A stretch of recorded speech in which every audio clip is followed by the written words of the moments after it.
Banyak tindak kerusakan yang terjadi di bumi pertiwi ini, mulai dari hal kecil yang biasa kita lakukan hingga hal besar yang ditujukan untuk kemajuan perekonomian. Tapi, apakah betul begitu? Assalamualaikum warahmatullahi wabarakatuh. Halo semuanya, saya Muhammad Ilyas. Banyak hal-hal yang tanpa kita sadari menyebabkan kerugian pada lingkungan kita.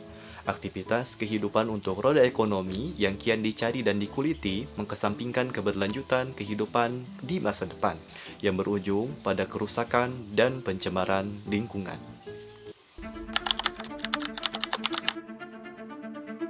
Dalam Undang-Undang Nomor 32 Tahun 2009 tentang Perlindungan dan Pengelolaan Lingkungan Hidup, Pasal 1 Ayat 16, perusakan lingkungan hidup adalah tindakan orang yang menimbulkan perubahan, langsung atau tidak langsung terhadap sifat fisik, kimia, dan atau hayati lingkungan hidup sehingga melampaui kriteria baku kerusakan lingkungan hidup.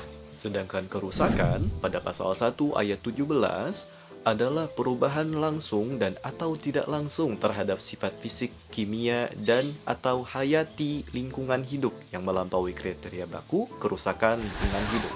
Jadi dapat kita pahami bahwa perusakan adalah sebuah tindakan yang dilakukan oleh manusia, sedangkan kerusakan adalah hasil dari perusakan yang dilakukan oleh seseorang yang melakukan perusakan. Lalu, kenapa terjadi kerusakan ini? Yang pasti, tidak jauh dari tindakan manusia itu sendiri yang melakukan lingkungan ini seperti apa. Ada yang mengaruh habis untuk keuntungannya semata, ada juga yang mengambil keuntungan, lalu dia bertanggung jawab atas lingkungan yang ia telah rusak.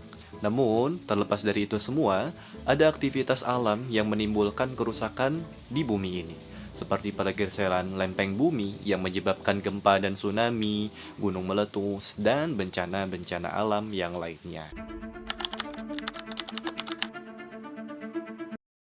Setiap tahun, lebih dari 10 juta hektar hutan hilang. Sampah plastik mencapai 300 juta ton per tahun dan 90%-nya tidak pernah didaur ulang. Sementara, kualitas udara di banyak kota besar kini mengancam kesehatan manusia. Kerusakan lingkungan memicu bencana ekologis seperti pemanasan global dan perubahan iklim yang ekstrim, banjir dan tanah longsor akibat hilangnya hutan, punahnya spesies dan hancurnya rantai makanan, krisis air bersih dan udara kotor yang memicu penyakit. Semua ini bukan ancaman masa depan, tetapi realitas hari ini. Dalam Pasal 53 Undang-Undang Nomor 32 Tahun 2009 menyatakan bahwa setiap orang yang melakukan pencemaran dan atau perusakan lingkungan wajib melakukan penanggulangan pencemaran dan atau kerusakan lingkungan. Dengan demikian, upaya pencegahan dan penanggulangan perusakan lingkungan harus dilakukan secara holistik. Kesadaran masyarakat yang konsisten, penegakan hukum, serta kebijakan pembangunan yang berwawasan lingkungan menjadi kunci utama dalam menjaga kelestarian lingkungan.